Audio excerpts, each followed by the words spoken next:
Iglesia, ¿es Dios un miope? Sí, escuchaste bien, la pregunta fue esa. ¿Es Dios un miope? Un miope es una persona que tiene problemas de la vista y por consecuencia tiene dificultades para identificar objetos a distancia con nitidez, de forma que no tiene la claridad y se ve borroso. El problema, claro, se acentúa cuando es de noche, pues la oscuridad dificulta aún más observar con claridad objetos y eventos que estén sucediendo frente a nuestros ojos. Muchas personas por los siglos han dudado de la existencia de Dios, ¿cierto? O en su defecto le quieren atribuir la miopía. Sus argumentos son algo así: si Dios existe, entonces ¿por qué permite tanta maldad? ¿Por qué Dios permite que pase esto o aquello que es malo? ¿Por qué Dios se hace de la vista gorda ante cierta problemática, ante cierta injusticia que está experimentando alguna persona? Las personas usan la maldad que es observable alrededor del mundo para descalificar la existencia de Dios o para culparlo de indiferencia. Entonces, como Dios no hace nada ante una situación difícil que afecta a la humanidad, llegan a conclusiones como estas: Dios no existe, y si existe, seguro es un miope, porque no hace nada ante la maldad que es evidente a los ojos del mundo. El libro del profeta Amós responde a este tipo de argumentos sin fundamento. Amós nos deja ver con claridad que Dios existe y que tiene la visión más clara de cualquier ente que tenga ojos. Dios está enterado de cada evento, tanto bueno como malo, que pasa en la tierra, lo cual lo descalifica del ser diagnosticado con miopía. Y mucho menos es indiferente ante la maldad y la injusticia que hay en el mundo. Dios no es indiferente ante la maldad del mundo, iglesia, como dice el título de mi sermón.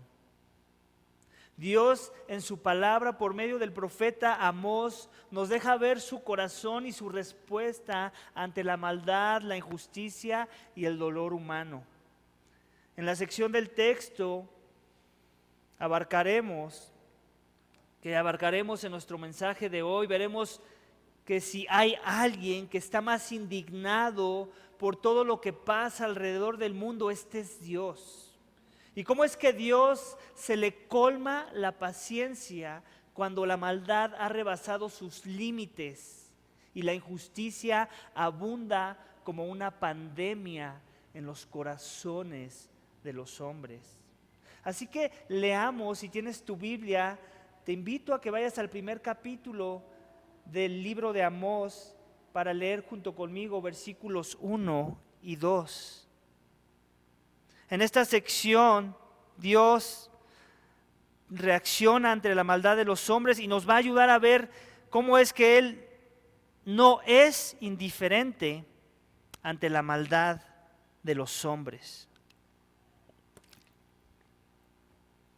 Versículo 1 dice así: palabras de Amós, que fue uno de los pastores de Tecoa, de lo que vio en visión acerca de Israel en días de Usías, rey de Judá, y en días de Jeroboam, hijo de Joás, rey de Israel, 2 años antes del terremoto.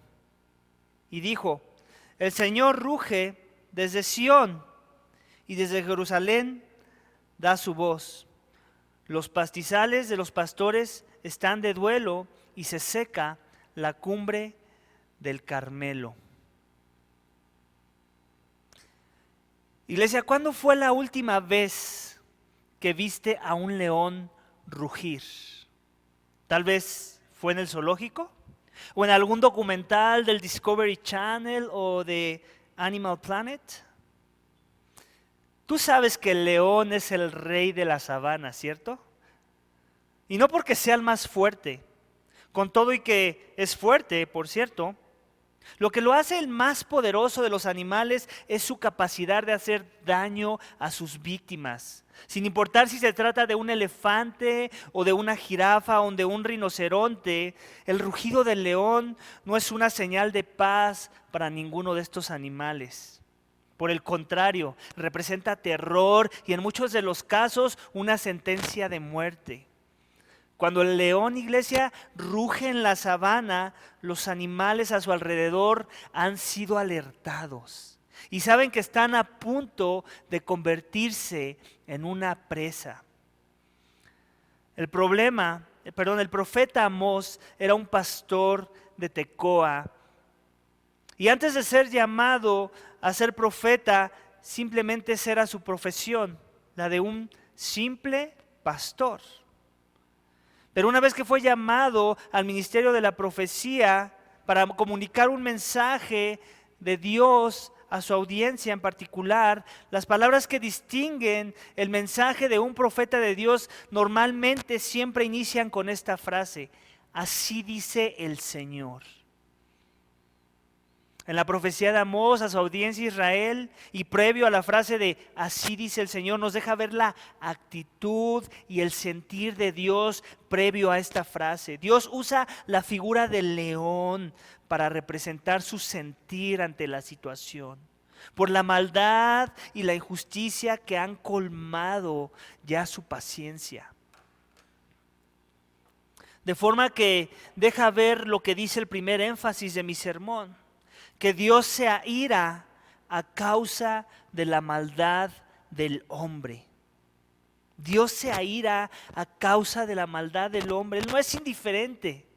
Él es airado cuando ve maldad. Dios, por medio de su profeta Amós, iglesia, quiere dejar bien en claro el sentir con el que vienen las palabras que saldrán de la boca de su profeta. Quiere que su audiencia lo vea como ese león rugiente que devora a sus presas, donde el rugir es un llamado de advertencia sobre lo que vendrá. El rugir tiene que ser interpretado como una ira, una furia santa de Dios por la maldad que ha rebasado sus límites.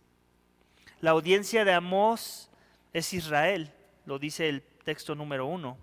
En los tiempos de Amós ya el pueblo de Israel se había dividido en dos bandos, donde en el norte tenemos a las 10 tribus de Israel, apóstatas de la religión que Dios instituyó para que le adoraran.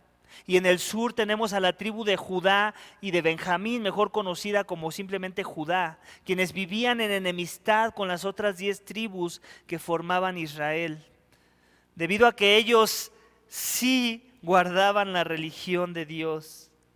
Y de forma irónica, iglesia, Dios levanta a este hombre Amós, a este profeta que antes no era profeta, sino simplemente un pastor dedicado a la crianza del ganado que vivía en Tecoa, que era un poblado de Judá, por cierto, en el sur. Dios lo levanta para ir al norte, a Israel. ¿Para qué? Para profetizar en contra de ese reino. Amós es el primer profeta que viene a dar palabras de advertencia sobre el juicio que se vendrá sobre Israel si no se arrepienten. Esto antes del exilio que después experimentarían. Amós profetizó entre los años 760 y 755 antes de Cristo, cuando el rey Usías gobernaba Judá y el rey Jeroboam II gobernaba el reino del norte, como dice el capítulo 1.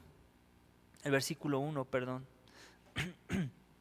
Y para que quedara bien claro el tiempo en el que la profecía le vino a Amós, a su audiencia original, él la relaciona, esta visión que él recibió, con un evento que pasó 2 años antes, 2 años después de su profecía, más bien.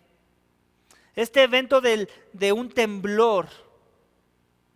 Entonces, él recibe la visión y recuerda que la visión la recibió 2 años antes de ese temblor, y es como él quiere dejar grabado en las mentes de las personas el momento en el que él recibió esa profecía, similar a lo que pasaría si Amós estuviera en nuestros tiempos y usara la pandemia por la que estamos pasando, que obviamente a nadie se nos va a olvidar cuando inició esta pandemia, y que él usara esa pandemia como un punto de referencia para hacer alusión a la visión que él recibió de Dios.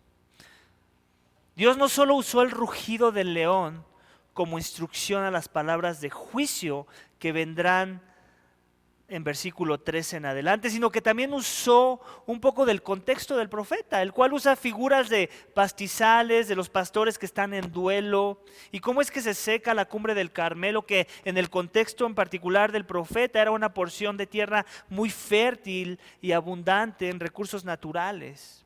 Y algo irónico también es que el león ruge desde Jerusalén y desde Sión, que es una alusión al territorio de Judá, donde se ubica el templo que construyó Salomón, lo cual ya de entrada es una exhortación fuerte en contra de Israel, los cuales han erguido templos en ciudades, en montes, donde Dios no pidió que se levantaran los mismos. ¿A ti te enoja la injusticia social de nuestros días? Dios, con su voz rugiente, quiere que sepas que Él es el más airado. ¿Te enoja la maldad que hay a tu alrededor, la muerte de gente inocente? Dios es el primero en dolerse por la maldad. ¿Te enoja el descaro, la indiferencia de las autoridades de la tierra por la maldad y la injusticia humana? Dios no es indiferente. Él nos va a mostrar eso en los siguientes versículos. Así que toma nuevamente tu Biblia para que leas junto conmigo versículo 3 del capítulo 1 de Amós.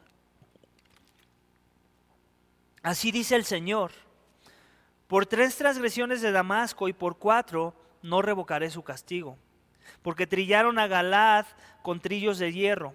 Por eso enviaré fuego sobre la casa de Hazael y consumirá los palacios de Ben-Hadad. También romperé el cerrojo de Damasco, extirparé al morador del valle de Abén y al que empuña el cetro de Bet-Edén. Y el pueblo de Aram será desterrado a Kir, dice el Señor. Así dice el Señor: por 3 transgresiones de Gaza y por 4 no revocaré su castigo, por haber deportado a todo pueblo para entregarlo a Edom. Enviaré pues fuego sobre la muralla de Gaza y consumirá sus palacios.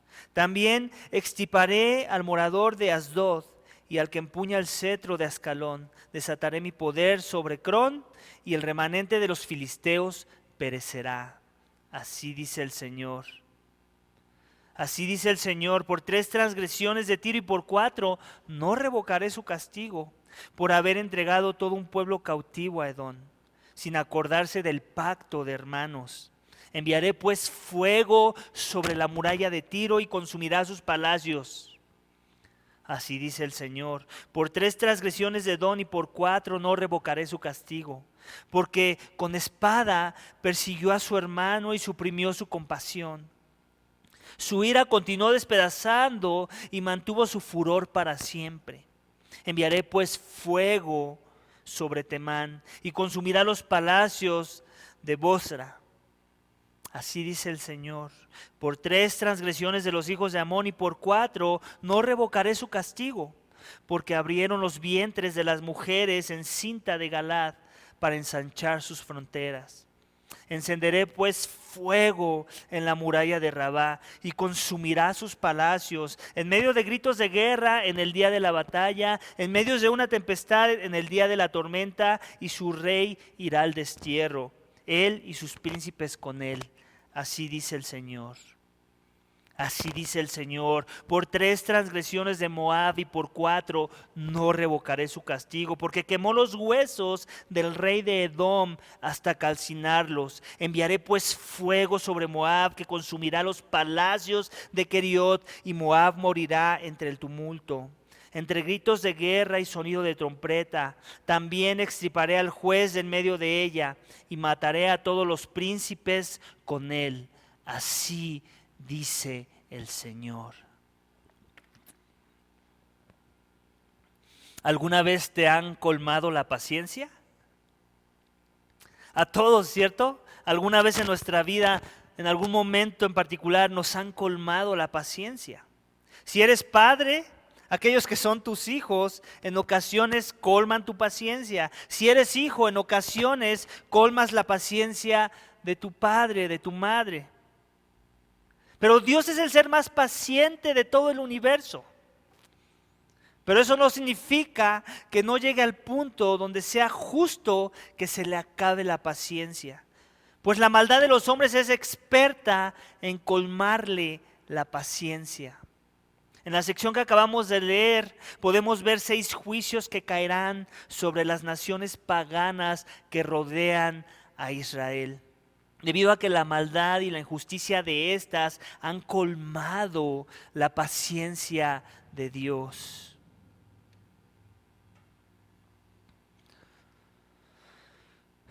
En la sección que acabamos de leer vemos eso. Y vemos cómo los sirios de Damasco, de versículo 35, han colmado la paciencia de Dios.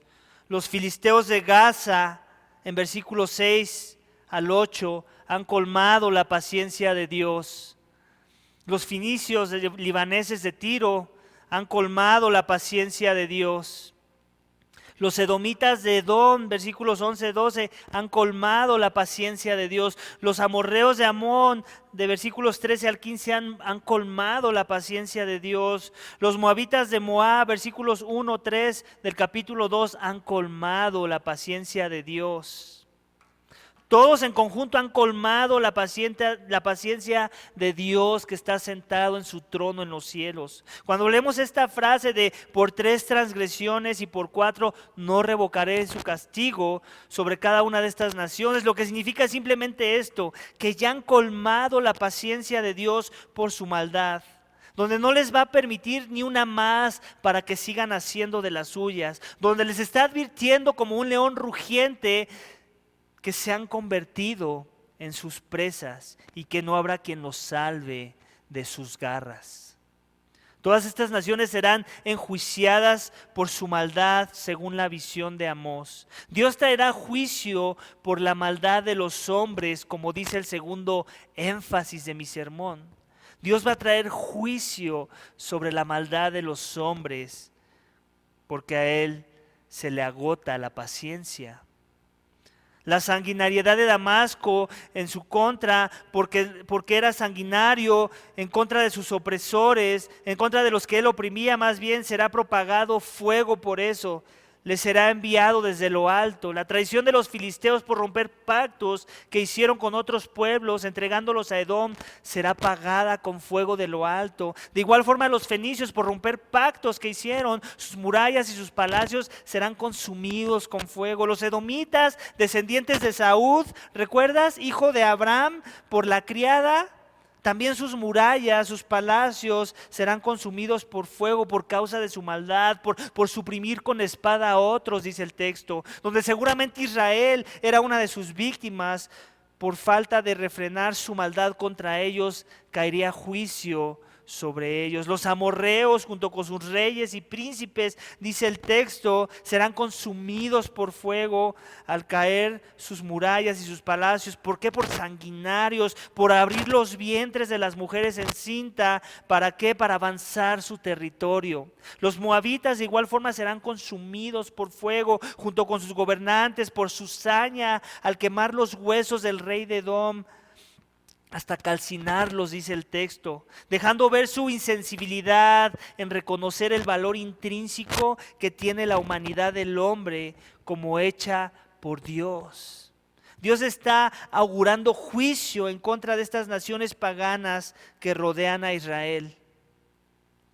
Algo que, por cierto, no debió extrañar a Israel, a la audiencia original, pues por generaciones Dios había estado haciendo esto con los enemigos de Israel, en donde en muchas ocasiones incluso fue Israel mismo el instrumento que Dios usó para traer juicio sobre las naciones paganas. Tú debes estarte preguntando, ¿y qué pasa ahora? ¿Por qué? ¿Puede ser que al pasar de los años Dios ya se acostumbró al pecado de los hombres? ¿Ya no es tan fácil colmarle la paciencia? Por eso es que no vemos que lidie con las naciones de nuestros tiempos con la misma severidad que lo hizo con aquellas naciones. No deberíamos de pensar que si estas naciones con su maldad no escaparon del juicio de Dios, las naciones de nuestra época tampoco deberían, o más bien deberían de tener un doble de juicio. Pues seguimos viendo los mismos pecados, ¿cierto? Los mismos pecados que cometieron ellos y aún peores, elevados a la 10ª potencia. En las guerras y conflictos tan solo, en este siglo que pasó, hay más pruebas de sanguinariedad cometida por los hombres que la que hubo en conjunto todos los siglos pasados. La traición y el engaño se han convertido en la norma de las naciones. Lo podemos ver en ejemplos tan simples como el coronavirus. Un virus que inició en China. Cuando el gobierno chino lo detecta, no hizo la alerta apropiada a los demás gobiernos y esto ocasionó la pandemia que tal vez se pudo haber prevenido si el gobierno chino no hubiera ocultado esa información. En la Segunda Guerra Mundial fue muy similar, la traición era parte de la estrategia de guerra. El suprimir a los débiles es y sigue siendo parte de la cultura de nuestros días. La trata de blancas, la explotación de niños, el abuso sexual, los secuestros, las violaciones, el terrorismo, los gobiernos opresores. Si Dios se airaba, iglesia, en contra del pecado como un león rugiente en los tiempos de Amós, porque la humanidad pisoteaba la humanidad del hombre y los vientres de las mujeres eran abiertos para expandir fronteras con terror, ¿cómo debe ser ahora su rugir contra nuestra generación? Cuando vemos que son las mismas mujeres las que deciden destazar a un niño en el lugar más seguro que puede haber para un bebé, que es el vientre de su madre. ¿Cómo debe ser el rugir de Dios en nuestros días cuando ve la humanidad del ser humano que ha sido sobajada como un objeto para su consumo y para nuestros propios placeres? Cuando ve la industria pornográfica y los que la consumen. Cuando ve la forma sutil de la esclavitud de nuestros días, donde los trabajos, muchos de ellos, la gente son esclavas a sus trabajos. Cuando ve el aborto, cuando ve la desigualdad, la discriminación, la avaricia que lleva a los hombres a usar a otros para obtener lo que quieren. El consumo de las drogas que degrada la conciencia humana. Si Dios no era indiferente, iglesia, ante la maldad hace casi 3000 años atrás, ¿qué nos hace pensar que lo es ahora? Si Dios se airó en aquellos días con la ira de un león listo para devorar a su presa, ¿qué nos hace pensar que su rugido es mudo en nuestros días? Si Dios trajo juicio contra ellos entonces, ¿qué nos hace pensar que no traerá juicio contra nosotros ahora? Muchos se preguntan, iglesia, si el coronavirus es juicio de Dios para el mundo que ha abandonado a su creador. La respuesta es sí y no. Por un lado, es un instrumento de juicio, sí, porque lo que merecemos es la muerte. Ya que el pecado más grande cometido por el hombre no son todas las cosas que acabo de mencionar. Todas esas cosas malas que acabo de mencionar, entre otras que me faltaron, por cierto, son la consecuencia de la maldad más grande que ha cometido el hombre. La maldad más grande que todos hemos cometido. La maldad más grande que tú que me escuchas del otro lado de la pantalla has cometido. Es el no amar a Dios como es digno de ser amado. Y tu pecado no es menos severo que los pecados de las naciones del tiempo de Amós y que los pecados de las naciones de nuestros tiempos. Ahondaremos más en ello la próxima semana. Por el momento el coronavirus y todas las transgresiones y todas las cosas malas que aparecen, las tragedias, los desastres naturales que ocurren a nuestro alrededor, debemos de interpretarlos de dos formas. Por un lado, juegan parte en el juicio de Dios. Sí, hay que decirlo.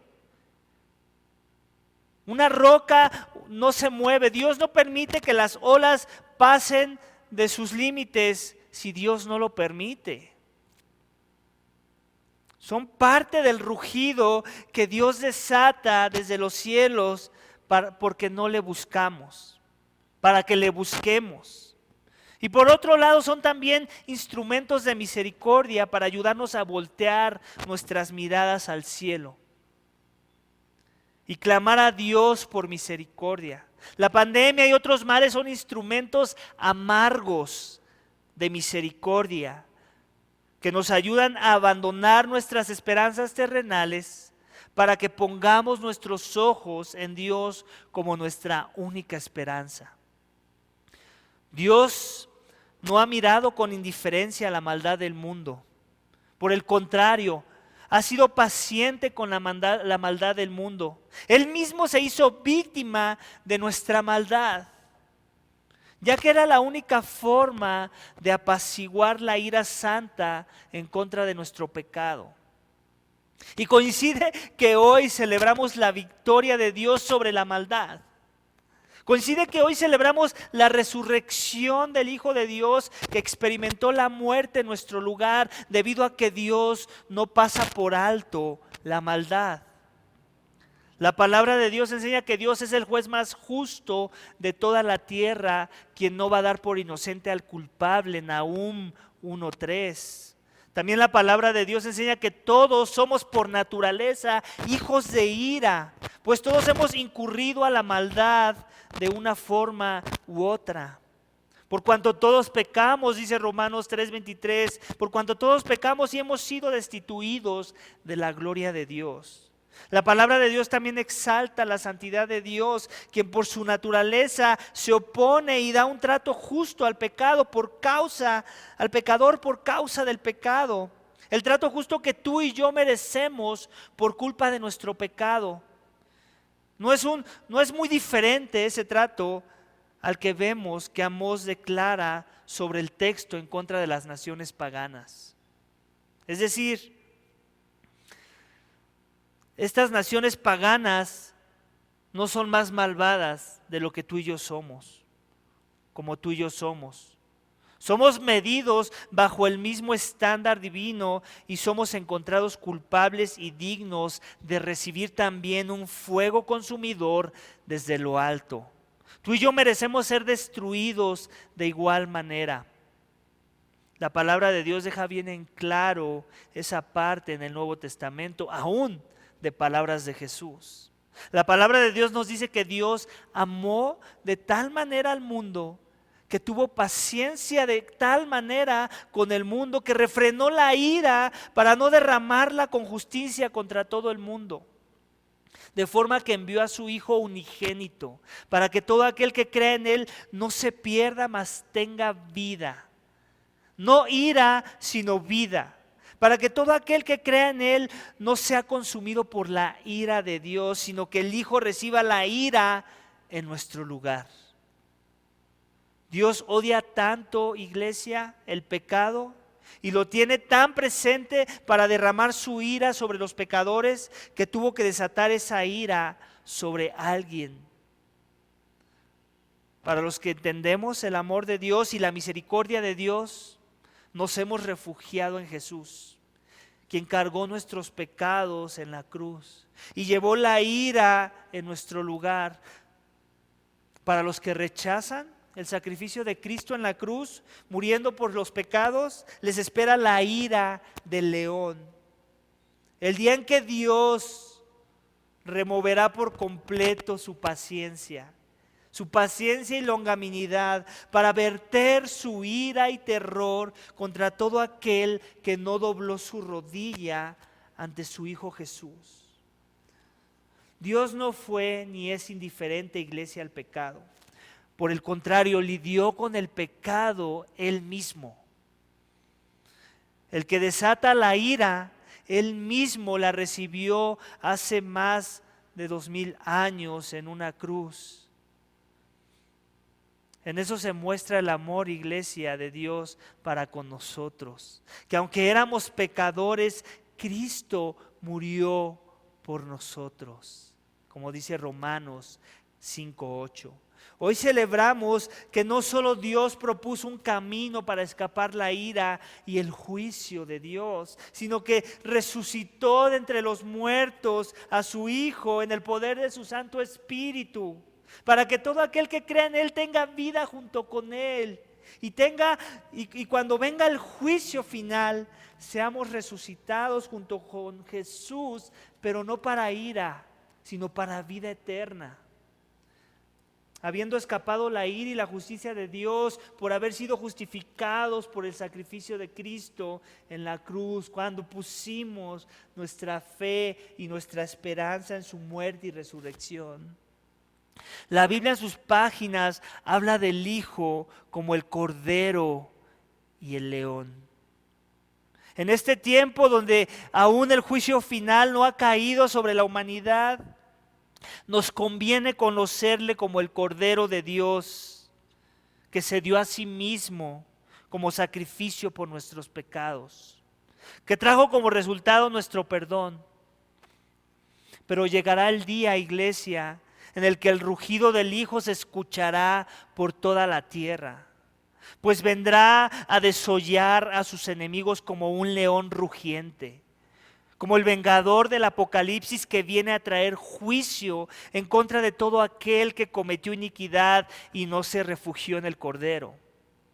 Ese será el día en que todo aquel que pensó que había indiferencia en Dios por causa de la maldad, de la injusticia y del pecado, será confrontado con la realidad de quién es Dios y de cómo lidia con la maldad cuando hemos despreciado a su Hijo para pagar por nuestra maldad. Si aún no le conoces, que me escuchas del otro lado de la pantalla, si aún no le conoces, si aún no conoces al Cordero que también es el león, necesitas venir en arrepentimiento y fe a los pies de Jesús. Necesitas venir a la gracia de Dios para recibirla por fe y que tu miopía espiritual sea curada, para entonces puedas clamar por la misericordia del Hijo de Dios. El más grande, escúchame bien, el más grande de tus problemas no es esta pandemia. No es un terremoto tampoco. No es que la economía está cayendo por causa de un virus. No es que alguien pecó en tu contra o que fuiste víctima del pecado de los hombres, no. Tu más grande problema es que existes en enemistad con Dios y que lo único que resuelve ese problema es si el Cordero, el que también es el león, si el juez, que también es el Salvador, te otorga la reconciliación con su Padre por medio de sus méritos y su sacrificio en esa cruz. Iglesia, Dios no es ningún miope.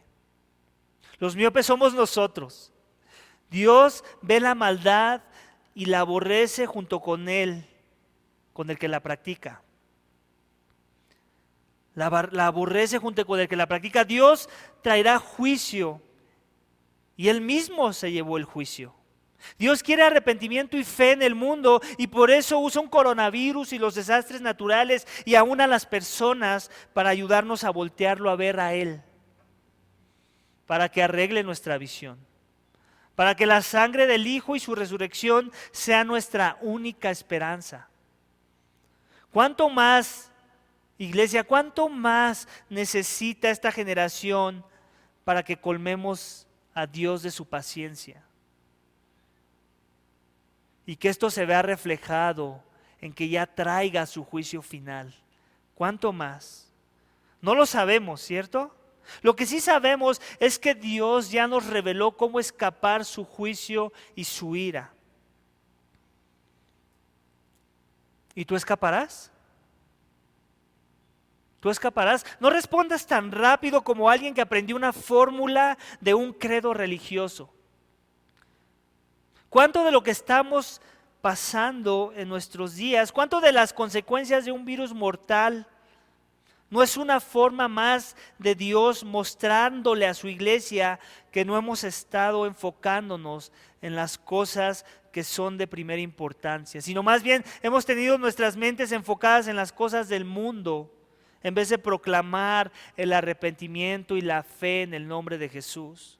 ¿Cuántos de nosotros después de la pandemia, me pregunto, si es que llega ese día, seguiremos con nuestras vidas como antes? ¿Cuántos en verdad habremos aprendido la lección y la paciencia de Dios?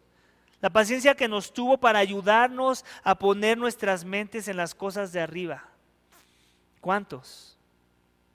Puede que muchos de los que hemos sido salvos por gracia, estamos también como que medio dando pasos hacia la miopía. Tal vez eres tú. Y Dios en su misericordia permite por causa de un virus para ayudarnos con ese mal, para no permitir que la miopía regrese. Y en su lugar proclamemos y seamos testigos de la justicia de Dios mostrada en el Evangelio de su Hijo Jesús. Iglesia, este fue el capítulo 1 de Amós. Vamos a orar, iglesia, para que Dios use la palabra en el libro de Amós y nos exhorte lo suficiente para que respondamos en obediencia a las cosas que son de primera importancia, que están en el corazón de Dios, y que proclamemos al mundo sobre el Dios que trae salvación a través del juicio, como lo gritó Amós, como lo gritaron todos los profetas de la Biblia. De la misma forma que lo gritó Jesús, el león de Judá, cuando caminó entre nosotros. Vamos a orar. Dios, te damos gracias por la predicación. Gracias por tu palabra. Gracias por recordarnos que no eres un Dios indiferente al pecado, que no eres un Dios que pasa por alto la maldad, que no eres un Dios que se hace de la vista gorda, que no eres un Dios que minimiza la maldad a nuestro alrededor, sino por el contrario. Gracias por recordarnos cuánto odiaste la maldad, cómo la odias tanto, y al que la hace, la practica, que la única forma en la que podías pasar por alto la transgresión tuvo que haber sido matando al Cordero, enviando a tu Hijo y derramando sangre, y que solamente el valor de tu Hijo satisfizo esa maldad, satisfizo la justicia de lo alto, que no había otra forma, Señor, que el que se hizo carne, que el Dios hombre, Jesús, tuvo que ser el instrumento para recibir la maldad, para que fuera removida la ira de nosotros, la maldad que tú traerías sobre los malditos que somos nosotros, el juicio divino por consecuencia de nuestro pecado. Señor, gracias por haber removido tu ira por medio de los méritos de Jesús. Y no solo eso, gracias porque no solamente no nos vas a dar ira, sino nos estás dando el gozo de ser llamados hijos tuyos. Para todo aquel que ha creído en Jesús, para todo aquel que ha creído en la resurrección, en el sacrificio de Cristo en la cruz. Gracias porque no solamente no nos diste ira, sino nos has dado vida en Él. Todo aquel que crea en Él, aunque muera, vivirá, dice tu palabra. Señor, ayúdanos a recordar esto, ayúdanos a recordar que la maldad sigue siendo detestable delante de tus ojos, y que ahora los que hemos sido salvos por tu gracia, somos llamados a vivir diferente, vivir vidas santas de justicia, donde reflejamos que somos tus hijos, donde ahora vivimos no según las pasiones de la carne, sino según el Espíritu que resucitó a Cristo de entre los muertos. Ayúdanos, Señor, a ver la maldad como tú la ves y a amar la justicia como tú la amas. Todo esto te lo pedimos, Señor, y te damos gracias en el nombre de tu Hijo amado, Cristo Jesús. Amén.